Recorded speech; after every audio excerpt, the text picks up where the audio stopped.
Iran's operation was entirely in the exercise of Iran's inherent right to self-defense as outlined in Article 51 of the Charter of the United Nations and recognized by international law. Iran dan Israel.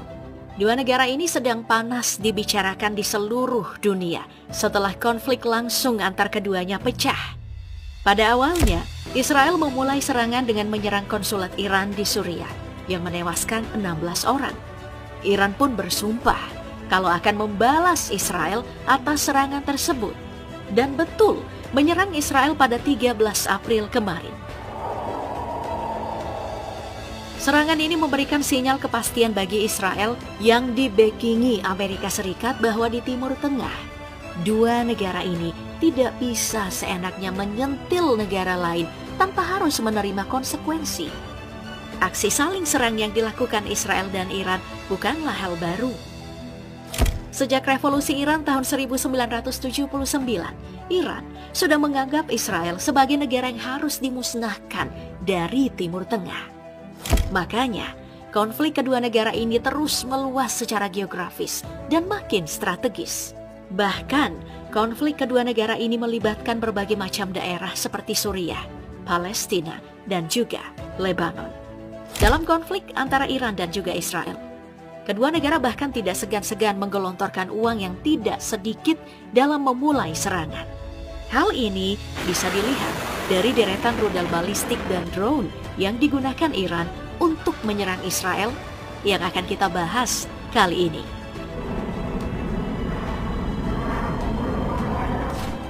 Peristiwa serangan Iran ke Israel adalah sebuah fenomena yang sangat menarik.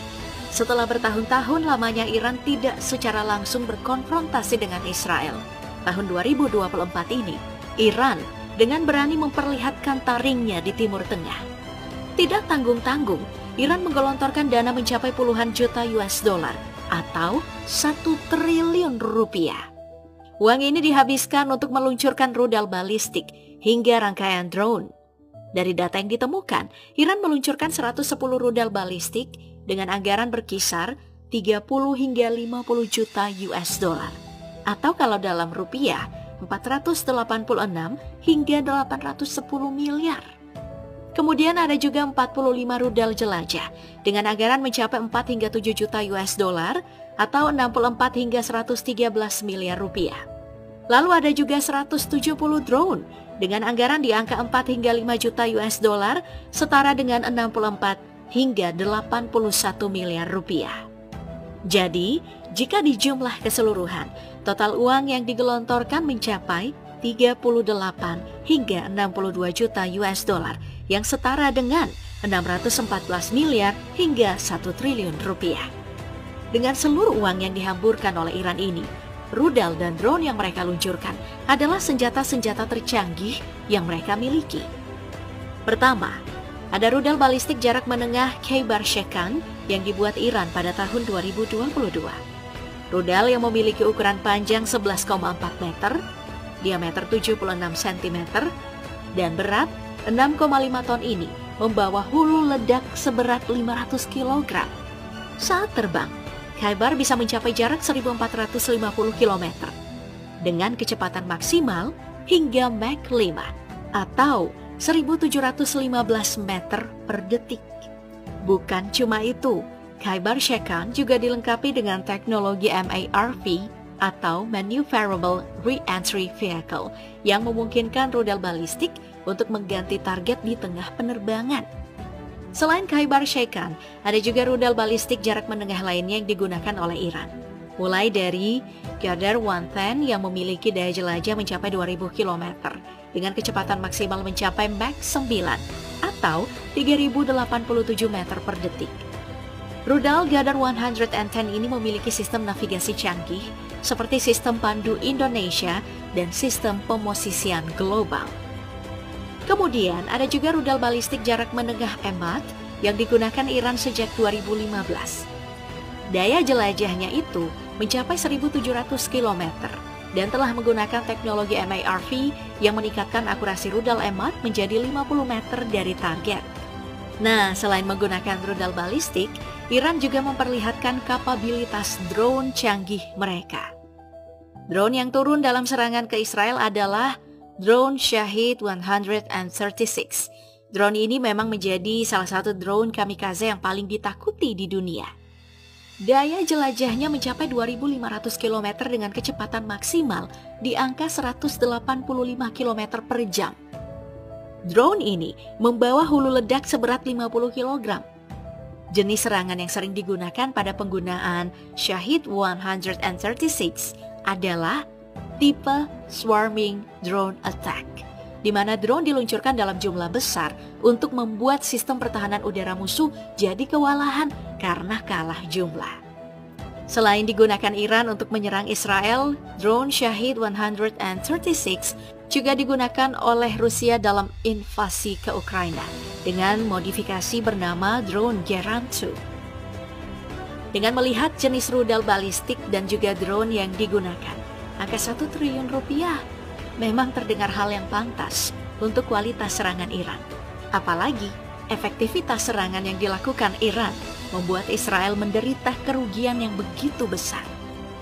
Jika total serangan Iran tadi menghabiskan sekitar 62 juta US dollar atau 1 triliun rupiah, nah Israel mengeluarkan uang yang jauh lebih banyak untuk bertahan.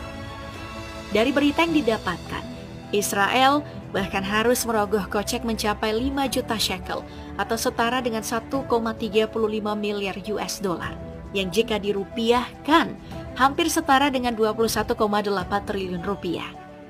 Jadi kerugian yang ditanggung Israel itu mencapai lebih dari 20 kali lipat ketimbang ongkos serangan yang dikeluarkan oleh Iran. Kerugian yang dialami oleh Iran ini bahkan belum semuanya, karena 21,8 triliun rupiah tadi hanya untuk bertahan, belum menanggung kerusakan infrastruktur yang terjadi. Kerusakan infrastruktur yang terjadi di Israel juga tidak main-main, karena Iran menargetkan tempat-tempat strategis militer milik Israel. Mulai dari pangkalan udara Ramon,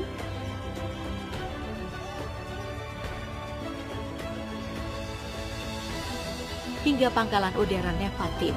Hai waslan. Yang menjadi markas dari pesawat canggih dan mahal F-35 yang digunakan Israel untuk menyerang Palestina dan konsulat Iran di Suriah. Dari video lanjutan yang ditemukan terlihat berbagai kerusakan yang disebabkan oleh serangan Iran ke Israel. Setelah serangan Iran terjadi, Israel yang tadinya beringas kini mengalami kepanikan. Hal tersebut bisa dilihat dari kondisi bandara yang padat, di mana penduduk Israel siap untuk kabur ke negara lain. Dengan situasi yang tidak kondusif ini, Israel mengambil langkah untuk menutup ruang udara hingga fasilitas umum seperti sekolah dan keadaan menjadi terkendali.